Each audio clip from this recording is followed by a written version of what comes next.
Dans une tempête où tout semble perdu, un vieux dîner au bord d'une route oubliée devient un refuge pour des âmes gelées. Mais ce qui arrive 2 jours plus tard va changer leur vie à jamais. Accrochez-vous, car cette histoire vraie va vous bouleverser. Bienvenue dans la capsule temporelle, abonnez-vous et activez la cloche pour ne rien manquer. Un panneau rouillé, Jack et Emily's Truck Stop, vacille sous la neige, éclairé par un néon tremblant. La tempête avait tout englouti.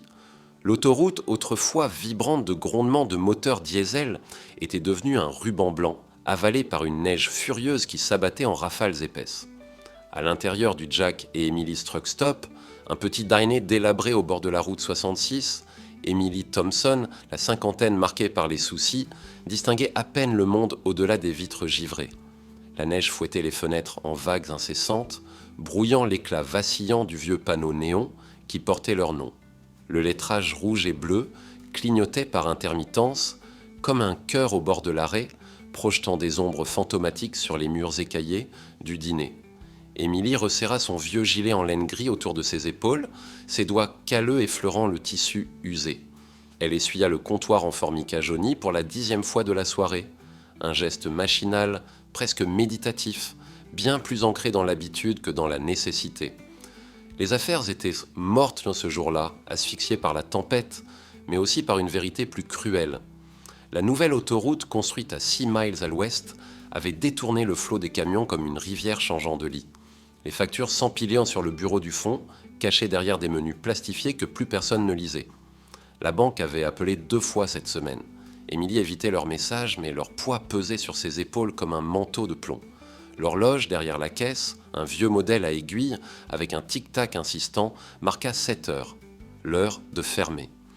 Émilie s'approcha de la porte vitrée, ses pas lourds sur le plancher de bois usé, prête à retourner le panneau ouvert en fermé. Ses doigts frôlèrent la poignée froide quand la clochette au-dessus de la porte tinta brusquement, un son aigu qui la figea. Un homme entra en trébuchant, son lourd manteau kaki saupoudré de neige, ses bottes laissant des empreintes humides sur le sol. Il repoussa sa capuche, révélant un visage buriné, marqué par des années de route poussiéreuse et de nuits sans sommeil.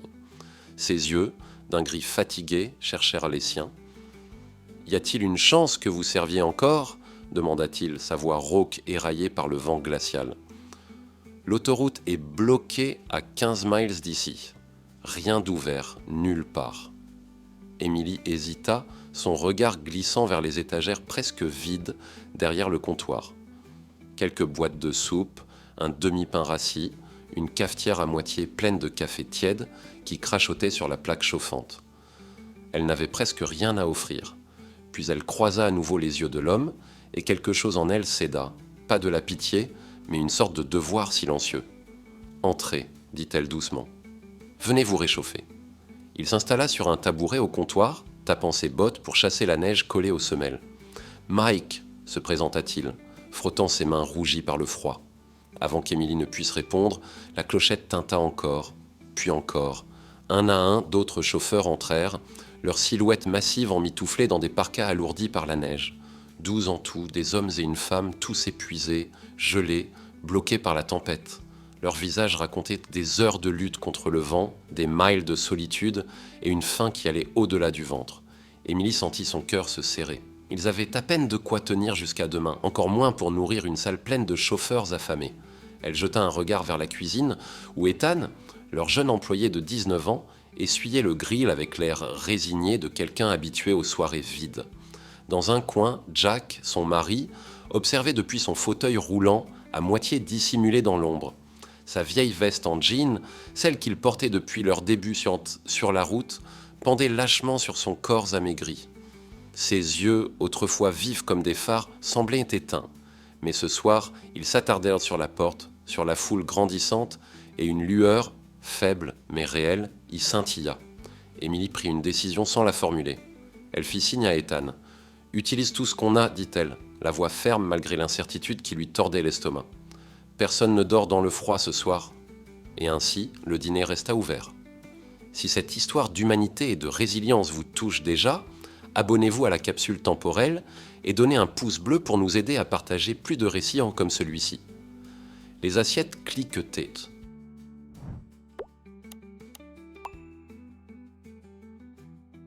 Le café coulait à nouveau, réchauffé à la hâte sur la plaque. Le petit espace s'emplit de bruit, des bottes tapant pour ramener la chaleur dans les pieds engourdis, des rires rauques perçant le hurlement du vent dehors, des bribes d'histoires échangées comme des pièces de monnaie usées.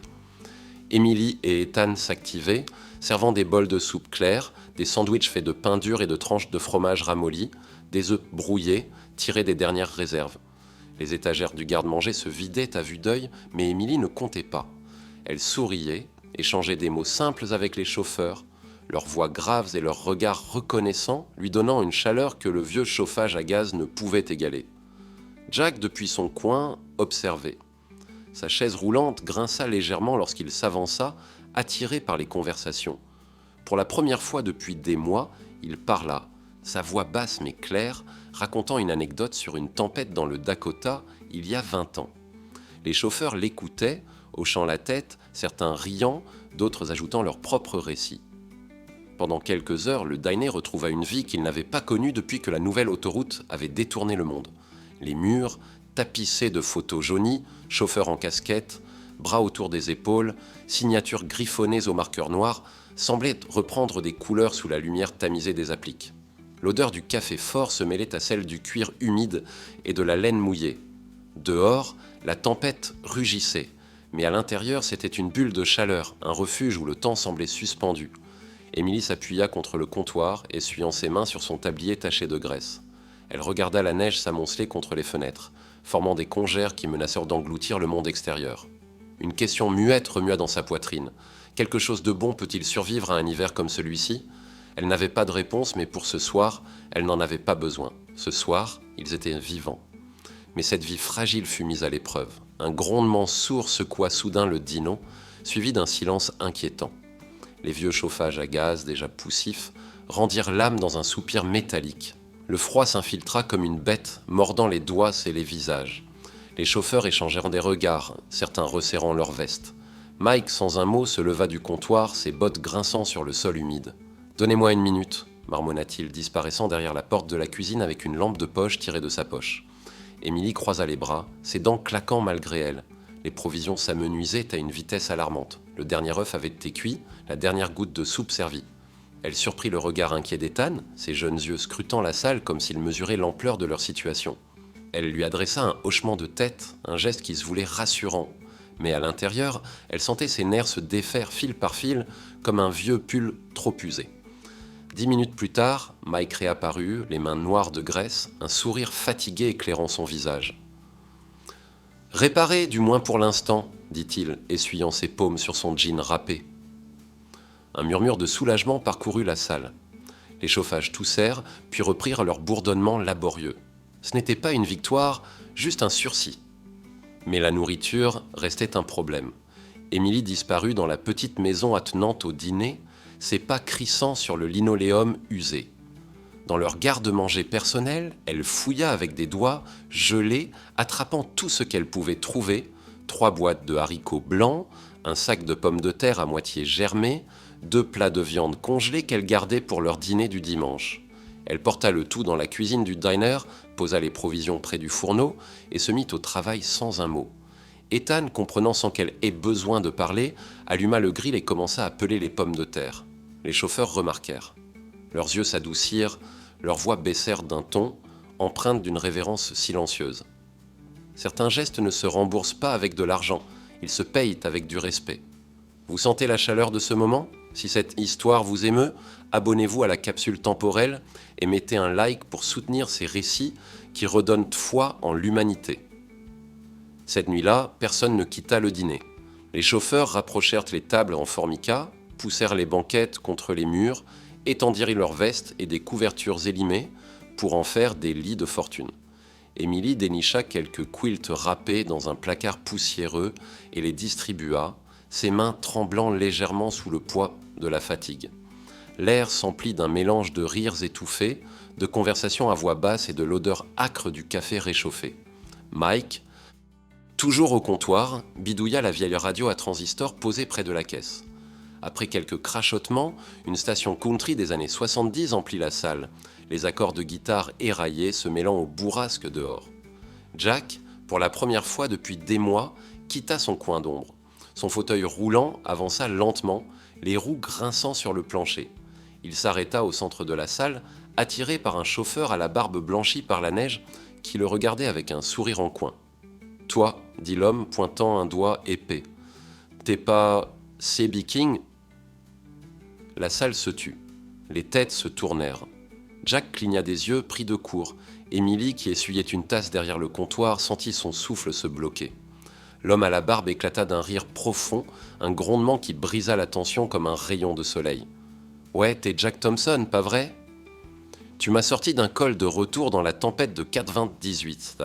Je croyais que j'étais fichu jusqu'à ce que ta voix me guide sur la CB. » Un murmure parcourut la salle. Une autre voix s'éleva, plus jeune, venant d'un chauffeur aux cheveux en bataille. « Kansas, 2003, verglas. T'as parlé avec moi pendant 2 heures, C.B. King. » Jack, qui n'avait pas adressé plus de 2 mots à un étranger depuis des mois, esquissa un sourire. Un vrai, celui qui creusait des rides autour de ses yeux, celui qu'Emily n'avait pas vu depuis ce qui semblait une autre vie. « Vous avez de meilleures mémoires que moi, les gars, » dit-il, sa voix rauque mais chaude, comme un moteur diesel qui redémarre après un long sommeil. Les rires éclatèrent, roulant comme une vague à travers le dîner. Les histoires jaillirent. Des récits de pannes au milieu de nulle part, de blizzards aveuglants, de nuits solitaires où la voix calme de Jack, crépitant sur la CB, avait été la différence entre rentrer chez soi et se perdre pour de bon.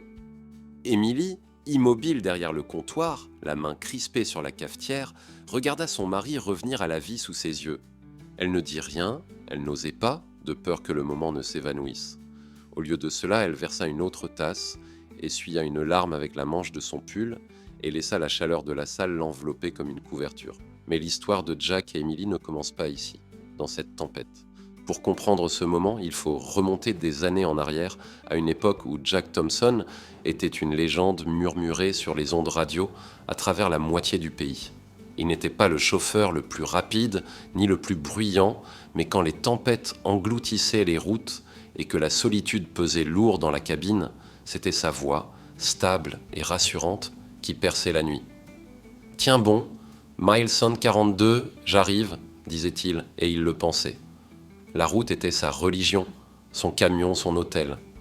Les miles sans fin tissaient les années dans un rythme qu'il connaissait mieux que les battements de son propre cœur. Emily l'aimait pour cette passion, cette connexion indéfectible à quelque chose de plus grand que lui. Elle aimait la lueur dans ses yeux quand il parlait des couchers de soleil sur le désert, des amis de longue route qu'il ne connaissait que par leurs indicatifs CB, du silence sacré d'une course dans le brouillard matinal. Ensemble, ils avaient construit une vie entre feux rouges et bornes kilométriques, une maison faite de retours tendres et d'adieux déchirants. Puis, un jour, tout s'arrêta. Jack ne parlait jamais de l'accident. Un virage trop serré, des freins qui lâchent, une seconde d'inattention, les détails importaient y peu. Le monde qu'il connaissait s'effondra. Quand il se réveilla à l'hôpital, une jambe en moins, ce n'était pas seulement son corps qui était brisé. L'homme qui chantait pour l'autoroute, qui voyait chaque horizon comme une promesse, avait disparu. Jack rentra changé. Il passait des heures près de la fenêtre de leur petite maison, regardant les camions passer au loin, ses mains crispées sur les accoudoirs de son fauteuil roulant, comme s'il pouvait encore sentir la vibration d'un volant.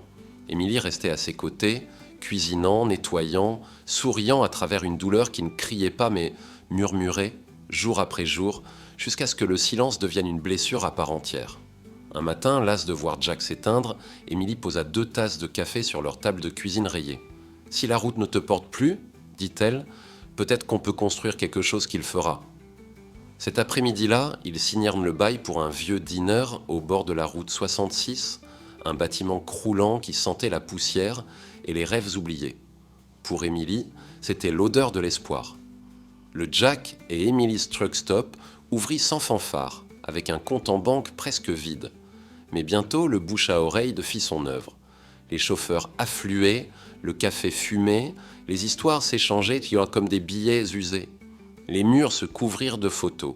Chauffeurs en casquette, sourires fatigués, signatures griffonnées à côté de surnoms CB. Jack trouva un nouveau rythme, plus lent mais réel.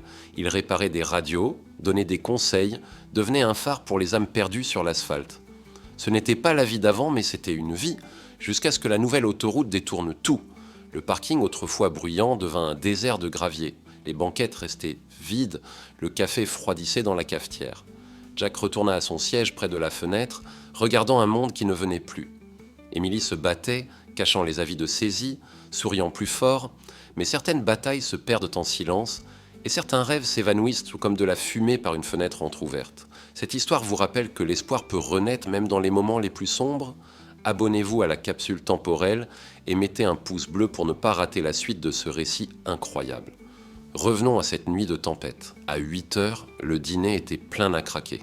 Les tables, autrefois vides, débordaient de vestes épaisses, de bottes croûtées de neige et du bourdonnement grave de chauffeurs essayant de chasser le froid de leurs os. Les chauffages, ranimés par Mike, grognaient dans les coins, mais les vitres restaient embuées par les souffles chauds. Emily et Ethan naviguaient entre les tables, servant des assiettes improvisées, des œufs brouillés, des sandwichs faits de restes, de la soupe claire tirée du fond des boîtes. Quand le pain manqua, Emily coupa de vieux bains à hamburger, les faisant griller pour accompagner la soupe. Mike, au comptoir, réchauffait ses mains autour d'une tasse ébréchée, racontant une histoire sur une panne dans le Montana qui fit rire les chauffeurs autour de lui. Jack, tiré de son silence par la camaraderie, commença à parler, sa voix retrouvant une chaleur oubliée. Il raconta une nuit où il avait guidé un chauffeur novice à travers un col enneigé, sa voix sur la CB comme une encre dans la tempête. Puis vint le moment où tout bascula. Le chauffeur à la barbe blanche, celui qui avait reconnu Jack, pointa à nouveau son doigt. « CB King, c'est toi, pas vrai ?» La salle s'immobilisa. Emily, qui essuyait une assiette, sentit son cœur s'arrêter. L'homme rit, un grondement qui réchauffa l'air. « Jack Thompson, tempête de 98, tu m'as sauvé la mise. » D'autres voix s'élevèrent. « Kansas 2003, verglas, t'as parlé avec moi jusqu'à l'aube. » Wyoming 99, t'as réparé ma radio en pleine nuit. Chaque histoire était un fil, tissant un passé que Jack avait presque oublié. Son sourire, hésitant au début, s'élargit, creusant des rides profondes autour de ses yeux. Emily, derrière le comptoir, sentit des larmes monter, qu'elle essuya discrètement avec son tablier. Mais la nuit n'était pas finie. Un nouveau frisson secoua le dîner. Les chauffages s'arrêtèrent à nouveau, le froid revenant comme une vague. Mike plongea encore vers la chaudière, mais cette fois, Emily savait qu'il jouait contre le temps. Les provisions étaient presque épuisées. Elle retourna dans leur maison, fouillant leur propre garde-manger pour tout ce qu'elle pouvait trouver. Une boîte de haricots, des pommes de terre flétries, un sachet de farine oublié. Elle cuisina sans réfléchir, ses mains bougeant avec une détermination qu'elle ne comprenait pas elle-même. Les chauffeurs, voyant son sacrifice, baissèrent la voix, leur regard plein d'une gratitude silencieuse. Ils savaient ce qu'elle donnait, pas seulement de la nourriture, mais une part d'elle-même. Cette nuit-là, le dîner devint plus qu'un refuge. Les chauffeurs tirèrent à les tables ensemble, transformant la salle en un campement improvisé. Des vestes devinrent des oreillers, des quilts usaient des couvertures. La radio jouait toujours, une ballade country éraillée racontant des histoires de routes perdues. Jack, au centre de la salle, parlait maintenant sans retenue, ses anecdotes ramenant les chauffeurs à des nuits où sa voix les avait guidés. Un jeune chauffeur, à peine plus vieux qu'Ethan, s'assit par terre, écoutant Jack raconter une course dans un col montagneux, son camion tenu par du ruban adhésif et de la volonté pure. Pour quelques heures, la tempête dehors cessa d'exister. Le dîner, usé et fatigué, redevint un phare, un lieu où les âmes perdues se retrouvaient. Vous êtes captivé par cette histoire de connexion humaine ? Abonnez-vous à la capsule temporelle et mettez un like pour nous aider à continuer ces récits qui réchauffent le cœur. 2 jours plus tard, le dîner était silencieux. La tempête s'était calmée, laissant des congères épaisses et un ciel d'un gris pâle. Les routes étaient dégagées, les camions reprenant leur course sur la nouvelle autoroute à l'ouest, un murmure distant qui ne touchait plus leur coin de route 66.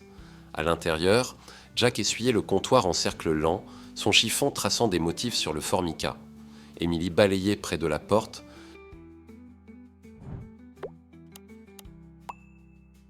le balai grattant doucement les carreaux. Son esprit était ailleurs, sur les factures impayées, sur le panneau « À vendre », appuyé contre la clôture dehors, à moitié enseveli sous la neige. La nuit du blizzard semblait un rêve trop lumineux pour survivre à la réalité froide du matin. Puis, un son. Faible d'abord, comme un tonnerre roulant sur une plaine sèche. Émilie s'arrêta, le balai immobile. Jack releva la tête. Le grondement s'amplifia, devenant un chœur de moteur diesel, de freins à air sifflant, de pneus crissant sur la neige tassée. Émilie lâcha son balai qui heurta le sol avec un claquement.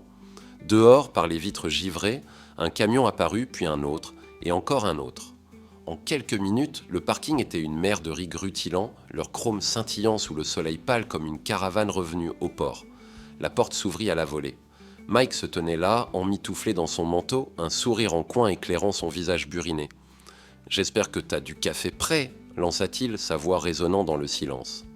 Derrière lui, des chauffeurs descendèrent de leur camion, des visages inconnus, d'autres qu'Émilie reconnut vaguement d'années passées, et d'autres encore, attirés par une rumeur passée de main en main sur les ondes CB. Le dîner s'emplit à nouveau de bottes, de rires, du bruit doux et vivant de la vie reprenant ses droits. Mike s'approcha d'Émilie et sortit une enveloppe épaisse de l'intérieur de sa veste. « On a fait la collecte », dit-il, ses yeux brillants. « Chauffeurs, dispatchers, même des entreprises, et quelques vieux de la radio. C'est assez pour régler la banque, garder les lumières allumées, recommencer si vous voulez. » Émilie fixa l'enveloppe, ses mains tremblant alors qu'elle la prenait. Les larmes lui montèrent aux yeux, mais avant qu'elle ne puisse parler, un autre chauffeur s'avança, un homme aux cheveux gris avec une vieille radio CB à la main. « Ça t'appartient, » dit-il, posant le micro sur le comptoir. C'était une relique, cabossée, rayée, mais vibrante de souvenirs.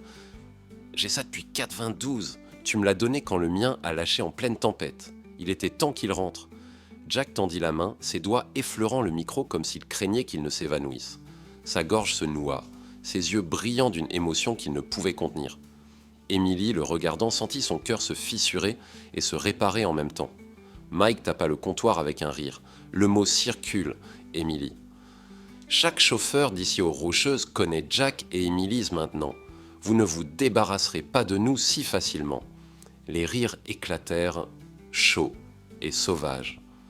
Ethan sortit de la cuisine, bouche bée devant la salle bondée. Le panneau « À vendre » resta oublié dehors, à moitié enseveli. Jack fit tourner le vieux micro dans ses mains et Émilie vit la lumière revenir dans ses yeux. Pas d'un coup, mais doucement, comme un lever de soleil sur une terre gelée. L'espoir n'était pas un feu d'artifice, ni un miracle. C'était ça, des voies abîmées retrouvant leur chemin, des portes ouvertes dans un monde de portes fermées, la croyance têtue que la bonté comptait encore. Dans les yeux de Jack, Émilie vit ce qu'elle avait presque oublié. Pas juste la survie, mais la vie, réelle, désordonnée, glorieuse. Cette histoire vous a touché le cœur ? Abonnez-vous à la capsule temporelle et mettez un pouce bleu pour nous aider à partager plus de récits qui prouvent que l'espoir ne meurt jamais.